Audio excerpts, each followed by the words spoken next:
The Endangered Species Act of 1973 was initiated to protect critically threatened species from extinction as a consequence of economic growth and development untempered by adequate concern and conservation.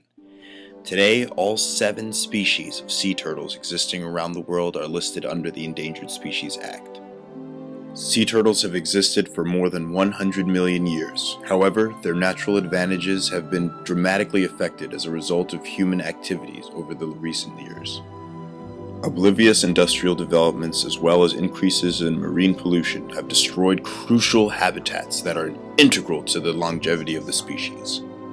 The initiatives behind the protection of all threatened sea turtle species are motivated not only by moral obligations, but also economic motivations. Sea turtles remain a fundamental connection within our marine ecosystem, serving as a key link to maintaining the health of seagrass beds and coral reefs that benefit commercially valuable species, such as shrimp, lobster, and tuna. These motivations have caused various academic and government-related organizations to conduct studies to monitor sea turtle behavior and population growth. However, current monitoring practices have not provided enough information to evaluate the effectiveness of current protective measures. As stated by the National Research Council, one of the significant issues is that current monitoring methods rely on counts of adult females that return to land to lay their eggs on nesting beaches, information that doesn't provide an accurate picture of the whole sea turtle population. Further, wide-ranging migration patterns make sea turtles particularly difficult species to monitor over long periods of time. It is imperative that we generate innovative ideas that will allow us to accurately monitor fluctuating sea turtle populations in order to effectively gather enough information for successful management and conservation initiatives. In order to address issues regarding migration patterns and population count, one method which is being implemented by conservation groups is to use a triangulation process to count the number of successfully hatched eggs versus unsuccessfully hatched eggs in various marked nests. While this particular method provides researchers with insight into sea turtle population fluctuations, it can only work under the assumption that researchers will be able to accurately identify the sea turtles' nests once covered up. There exist a number of problems with this method that may often lead to errors in data collection and ultimately skew the very information we are trying to understand. In order to develop a more efficient solution to this method, we first need to rethink and reevaluate the way we view each problem. It is important to note that these are significant problems because they leave room for human error. So, what problems exist? The stakes may not be lined up accurately enough. Tape measure may be inaccurately lined or affected by the natural environment. And as distances increase between nests and dune, measurement error increases as well. In order for us to successfully find a proper solution for these research groups, we need to identify and reevaluate these particular problems. Well then, how do we address key problems in current methods? There are 3 main criteria that we aim to solve when searching for our new approach to relocating the turtle nest eggs. We need to know how accurately we can mark the location of the nest without any sand clues, how we can limit the opportunity for human error, and lastly, how we can develop an easy and quick process for one person. Once the mother turtle's trajectory from the ocean is visible, it's crucial to find an absolute way to mark the location of the turtle's nest. With the current triangulation method, there's a lot of room for error because the stakes are relative. We wanted to find somehow to create an absolute point of reference when marking the nest so 70 days later, we can find that point of reference again without problem. On a beach, these absolute references come in several forms: a lifeguard stand, a house, a light pole, a bench, or perhaps even a rock. By mounting a measurement tool on a stable reference such as a rock, we can establish a better way to remeasure the location of the nest without as much error.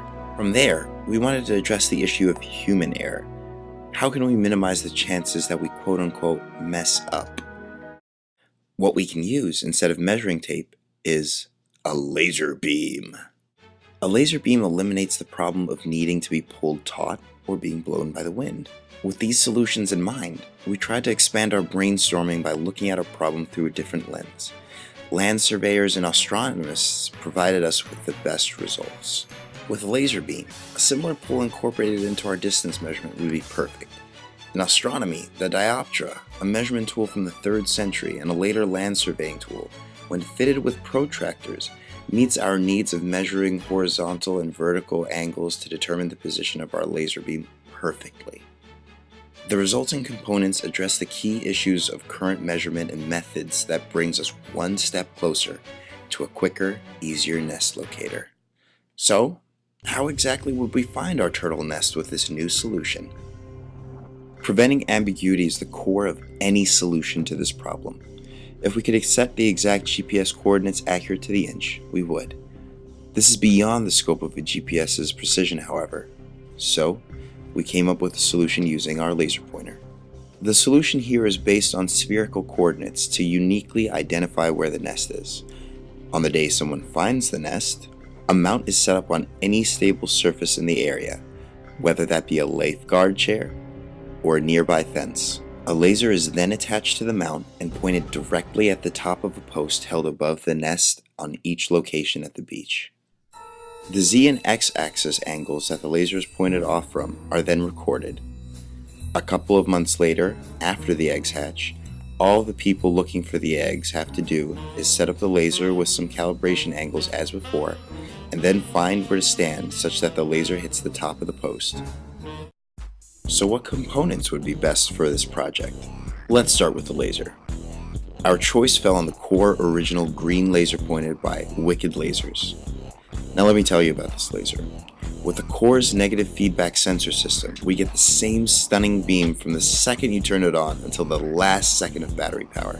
The core 5mW green handheld laser gives us 2 to 5 times the power of a standard laser pointer. More power means a brighter, clearer beam to get more attention and precision just where you want it. The core is the brightest 5mW laser one can buy. The mount we suggest to use is the 5/8 by 11 adjustable tip dual graduated 8.5 foot TLV prism pole. The size will be fairly sufficient in order for the laser to be accurately pointing at a given position. This pole features the Seco TLV locking mechanism, which also enhances accuracy and reduces human error. It's constructed of sturdy aluminum tubing and a 2-stage brass adjustable top threaded tip. The mount weighs a total of 3 pounds and will cost $128, trade-off for accuracy. There are 2 types of instruments that could be used for measuring the angles. First, we have the theodolite. A theodolite is a precision instrument for measuring angles in the horizontal and vertical planes. Modern ones consist of a movable telescope within 2 perpendicular axes, the horizontal or trunnion axis and the vertical axis.